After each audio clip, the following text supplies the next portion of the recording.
Mga idol, nandito tayo sa Maisan. Hindi ko inaasahan mga idol, hindi ko in-expect na puntahan tayo ng ating kaibigan para po magbigay po ng babala sa lahat po ng makapanood sa ating video. Lagi po tayong maghanda dahil mayroon pong nakikita si kaibigan na patungkol po sa kuna na grabe po ang sabay-sabay nito. Hinulaan na po ito ng ating kaibigan mga idol. Noon pa, nangyayari na po ngayon. Hindi pa Vermont mga idol, nakakasagupa na ang ibang lugar ng malakas na pagbaha at mayroon na nangangamatay. Yung landslide nangyayari na mga idol at yung sunod-sunod at saka sasabay po ang lindol sa bagyo. Nangyari mga idol. Oh. Kaibigan, hindi ko inaasahan na pumunta ka dito ngayon. Bakit po inyo nasabi na emergency ito para po makapaghanda ang Pilipinas? Guys, may nakita si kaibigan na napaka masilan din. Maraming mga bata ang magkakasakit dahil sa pagputok daw sa bulkan. Ang masama lang dito, sabay-sabay pa ang paglindol at pagkakaroon po ng malakas na ulan at baha. Mga idol, nangyari na. Ingat po daw ang mga maaapektuhan po sa ulan at baha dahil sa bagyo na nakapasok dito sa atin at landslide. Mga idol, ingat.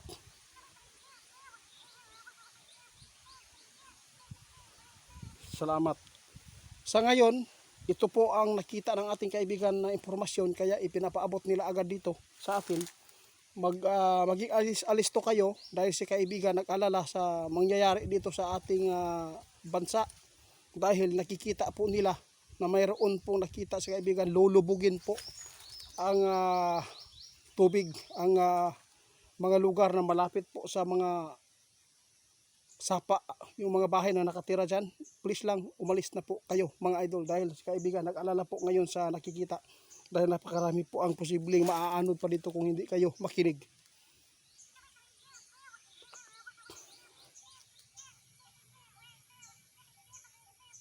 Grabe mga idol, sinabi ng ating kaibigan itiit, maghanda ang mga malapit sa landslide area, mga mining ngayon, kung sino man nakasagupa ng mga malalakas na mga pagbaha at malalakas na pag-ulan at lalo na ang bagyo mga idol sa Vermont. Tandaan na po ninyo, lagi po namin pinapaalala, mayroon po kaming mga hinuhulaan doon na ipinapaabot sa inyo mga idol. Nangyayari po, sabi ng ating kaibigan, itong mga sakuna, sabay-sabay ang mga virus, yung mga sakit mga idol. Malaking problema ito sa nangyayari po ngayon doon sa Canlaon dahil kung saan pumutok at sumabay pa ang bagyo, lindol. Mga idol, tandaan ninyo, ang usok na yan makapagbigay po ng sakit o karamdaman sa ating pangangatawan. Mga bata natin, kailangan hindi po natin ilabas kung malapit ka, kung nakasagupa ka ng yung mga usok mga idol o abog. Kailangan po ninyo magmask. Sinabi na po namin ito mga idol. Ito na po, nag-trigger na uli ang yuta. Ngayon, nag-alala si kaibigan sa mangyayari dahil ang Pilipinas, napakarami ngayon ang mga kababalaghan na papasok ng mga kalamidad. Sige, maglakad-lakad lang tayo kaibigan. Salamat po.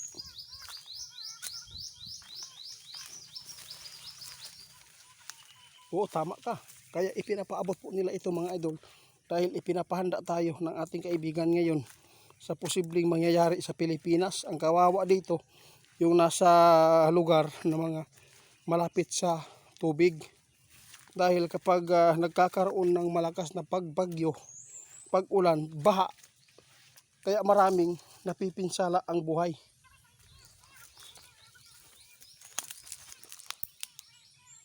Pakinggan po yung mabuti guys kaibigan. No? Sumunod sa atin. Baka sabihin ninyo, tao yan. Oh. Sino po makapag dito sa boses ng ating kaibigan? Kinsay makabaluan eh. Kitagaan na ito 1,000.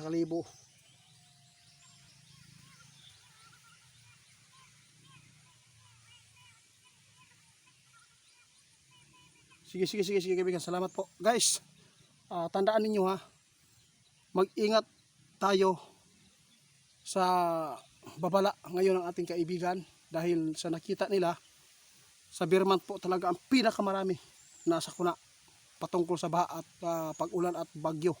Maraming magkalalandslide mga idol. Tandaan ninyo, hindi po kami nananakot at hindi po kami gusto na mapapahamak po ang mga taong mabubuti. Dahil si kaibigan nag-alala sa mangyayari po dito sa atin. Doon sa ibang bansa mga idol, makasagupa pa sila ng pinaka maraming sakuna na napakadaming mamamatay tulad po sa Venezuela. No, doon sa Venezuela mga idol, grabe po ang nangyayaring buhay ang nawala. Libo-libo. Kaya tandaan ninyo, isa po dito ang tawag dito, yung mga building na magbibigay po talaga ng kapahamakan sa tao. Dahil po si kaibigan nag-alala sa pinakamalakas na lindol. Mayroon ng nakaabang at ito po ay nakakabahala lamang dahil yung kanlaon ay pumutok.